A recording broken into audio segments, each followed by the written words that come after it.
Hello everyone, and welcome back to the channel.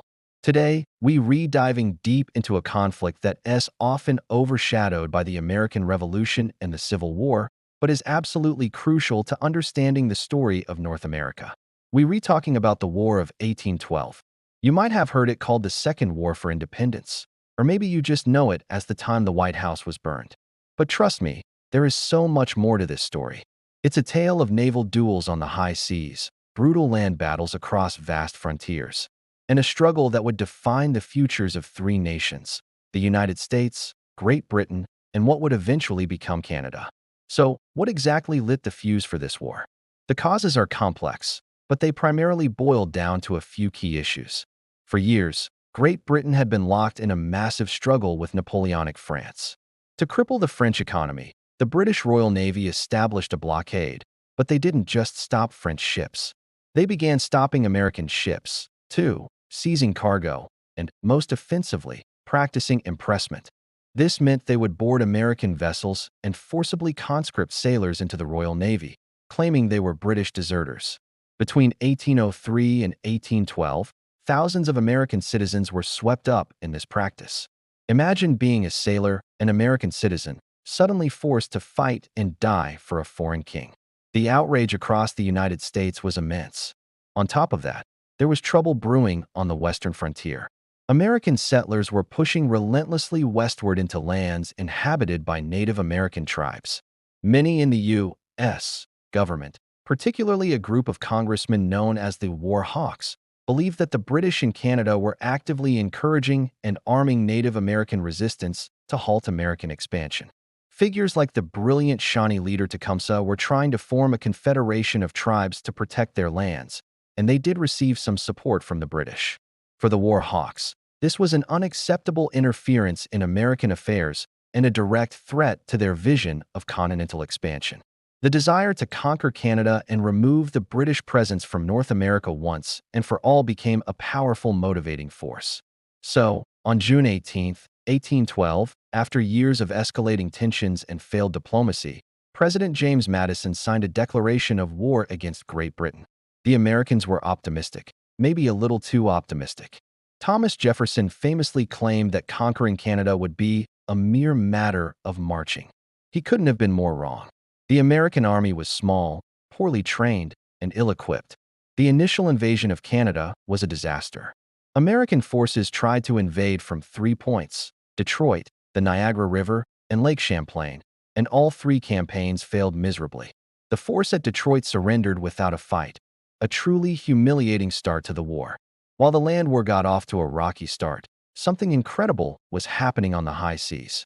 The fledgling U.S. Navy, though vastly outnumbered by the mighty Royal Navy, began scoring a series of stunning victories in single-ship duels.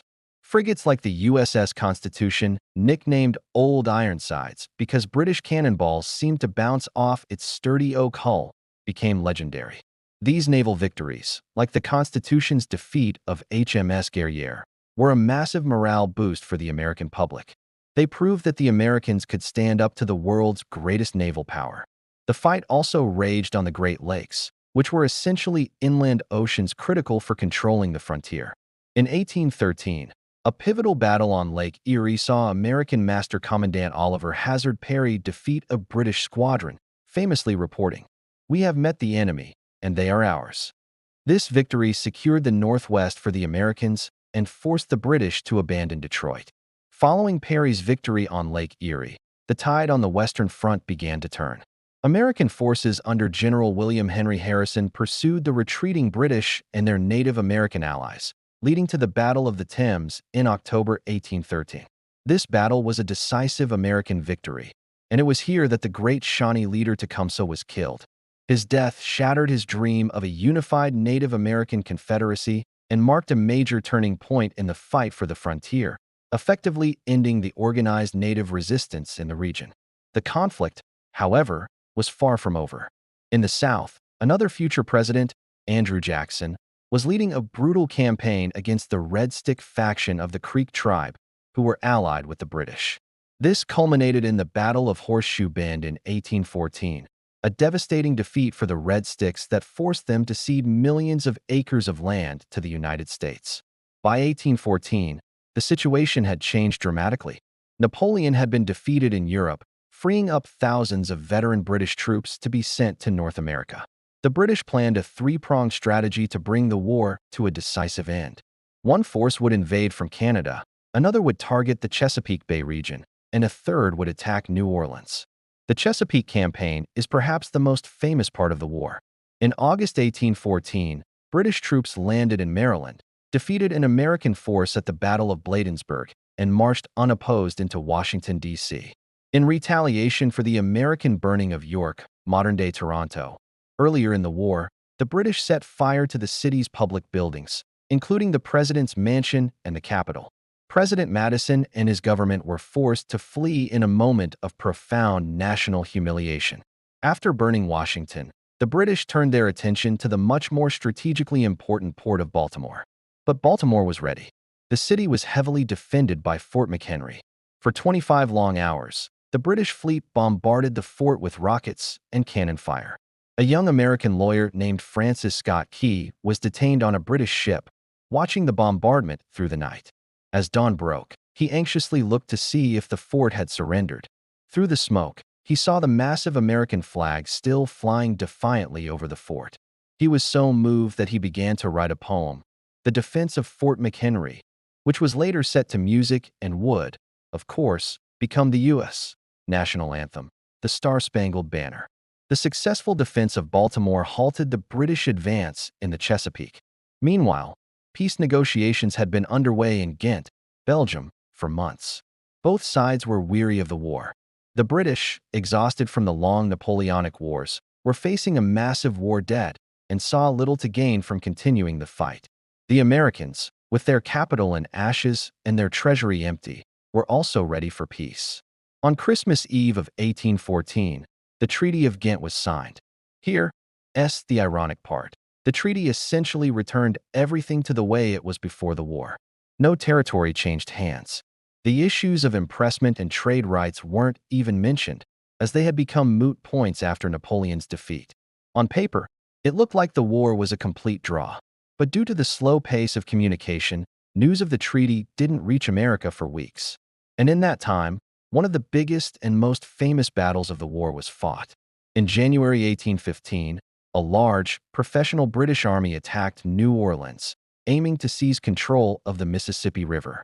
Defending the city was a motley crew of U.S. Army regulars, militia from several states, frontiersmen, free men of color, and even pirates, all under the command of the tough and determined Andrew Jackson. From behind their makeshift fortifications, Jackson's men inflicted a catastrophic defeat on the British. It was an overwhelming American victory, even though it was technically fought after the peace treaty was signed. The Battle of New Orleans, however, had a massive psychological impact. It created a surge of national pride and unity, and it made Andrew Jackson a national hero, launching him toward the presidency. So, who actually won the War of 1812? It's a question historians still debate. From a purely military standpoint, you could call it a draw. The Americans failed to conquer Canada, and the British failed in their invasions of New York and Baltimore. But in a broader sense, everyone could claim a kind of victory. The United States, by surviving a war with a global superpower, experienced a surge of nationalism and self-confidence, an era of good feelings. It solidified its independence and entered a new period of westward expansion with a newfound sense of national identity. For Canada, repelling the American invasions became a foundational myth, fostering a distinct identity separate from the United States and strengthening ties to Great Britain. The British, having defeated Napoleon and preserved their Canadian colonies, could turn their focus back to their vast global empire. Perhaps the clearest losers were the Native American tribes, whose hopes of halting American expansion were crushed with the death of Tecumseh and the defeat of their British allies. The War of 1812 may be a forgotten conflict for some, but its legacy shaped the map and the very identity of North America as we know it today. Thank you so much for joining me on this deep dive into the War of 1812. It's a complex and fascinating piece of history that deserves to be remembered. If you found this interesting, please hit that like button and be sure to subscribe and turn on notifications so you don't miss our next historical adventure. Let me know in the comments what you think. Who do you believe really won the war? Thanks for watching, and we'll see you in the next one.